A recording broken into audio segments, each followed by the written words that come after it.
financial planning. We'll be joined now by wealth advisor Yolanda Harry-Prasad for more on this. Good morning and thank you for your time. Morning. Thank you for having me.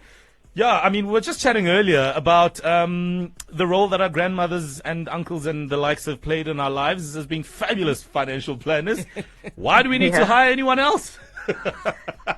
Well, the industry is more regulated. There's more on offer, and there are more components that are needed in there, like our understanding of inflation, understanding of the laws that change every year, and that's the value that a financial planner can bring.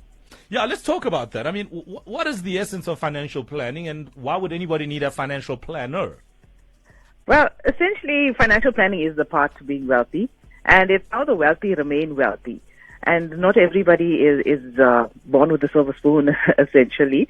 And as long as you earn an income, and as long as you have people that are dependent on you, you're going to have to protect that income and protect your loved ones if you are no longer around. 100%. Yolanda Kutsotinedi here. I mean, talking about myths when it comes to especially money and financial planning, I just want to ask you this. Financial planners are only for the wealthy. Is this a myth or is it true because you are a wealth advisor? No, it's for everybody. As long as you have earn an income and people are dependent on you on that income, you need to be in that financial planning space and getting professional advice. Indeed. Is it expensive? I think expensive is a relative term. If a planner can help you reduce your tax liability, maybe drop a tax bracket. How much is that worth to you? So don't think of it as an expense. Think of it as the value that you receive. In South Africa, you know, it's a very commission-driven industry. The industry is changing. However, fewer folks are willing to pay that upfront fee, and unfortunately, we'll see an advice gap soon. And also the idea behind it. I mean, financial planning is mostly about savings and retirement. Is this a myth or is it true? No, I mean, there's such a huge component you need to look at. You're looking at your personal protection, the risk for that. We're looking at business planning, investments. Retirement is a big component of it. We're also looking at estate planning, where you want to efficiently pass the wealth that you've gained in your lifetime. You want to officially pass it to your heirs. You got to look at taxes, the impact of inflation. It's a huge component, and that is why, you know, it's a dedicated profession where you got to consider all of these things. 100%. Now, Yolanda, is it true? And I'm sure maybe you have an amazing client who's super excited to start this journey with you. Yes, financial planning. Let's gain this wealth. Let's save. But we tend to lose that rhythm, right? We start losing that sense of excitement, calling you and saying, Yolanda, I'm coming to see you next week. How do we start maintaining to see you often more than we do? All right. So legally, you know, we are required to see our clients once a year.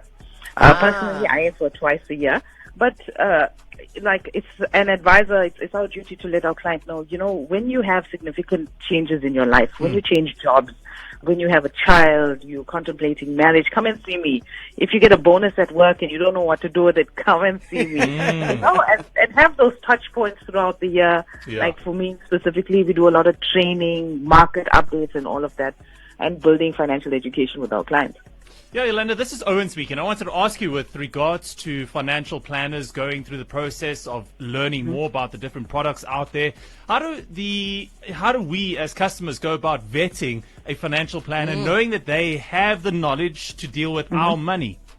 All right. So the first thing that you do is you can go to the Financial Sector Conduct Authority website and vet that planner. There's a lot of scammers out there using wrong FSP numbers.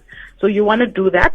And when we do sit with our clients, the first document you're going to get is our disclosure document that tells us who we are, how long we've been in the industry, what our qualifications are, and very importantly, it has that FSP number there. And that's the first point. It's a due diligence that every client should do to vet that person. Yeah, absolutely. And ideally, if you are looking for advice, then you should be able to take it and implement it, right? Yeah, I mean, we can only give you advice. the implementation, then the behavioral side comes from the client. Yeah, so there's a lot of work that you as a client would have to do. Yolanda, thank you so much for helping us with myths and what's true and not, and just getting a sense of the value of financial planners. And as we asked you earlier, have you consulted one, or you do prefer to just get some sound advice from people you know around you who are not necessarily financial advisors, including yourself? 060-552-7303. Send us your voice notes.